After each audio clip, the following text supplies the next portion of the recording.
Selon le rapport onusien, le 27 mars 2022, dans la localité malienne de Moura, se tenait une foire en présence de plusieurs milliers de civils. Alors, 5 hélicoptères de l'armée malienne et de ses partenaires étrangers ont été aperçus dans le ciel et un des appareils a commencé à tirer sur le marché. Mais dans le marché, il y avait également, selon le rapport, des djihadistes qui étaient mélangés, qui étaient mêlés à la population. Les djihadistes ont riposté. Donc les coups de feu, les premiers coups de feu ont fait quelques dizaines de morts. Et le rapport précise, c'est là où c'est vraiment accablant, c'est qu'au bout en moins de 4 jours de présence, l'armée malienne et son partenaire étranger dans la localité de Moura il y a eu au moins 500 personnes auraient été tuées en violation des normes, standards, règles et ou principes du droit international. C'est une citation.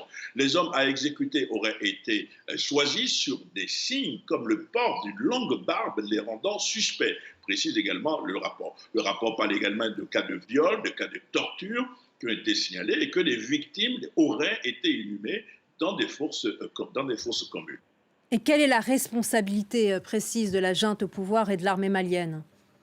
Alors, vous savez, l'armée malienne et les autorités de transition n'ont pas encore officiellement réagi. Mais dès l'éclatement de l'affaire, les autorités maliennes avaient précisé, les autorités maliennes comme l'armée malienne avaient précisé qu'il s'agissait d'une opération anti-djihadiste et que c'était des djihadistes qui avaient été plutôt tués. On attend quelques heures pour voir à nouveau ce que le gouvernement malien va dire après la publication de ce rapport, comme vous l'avez dit, un rapport accablant.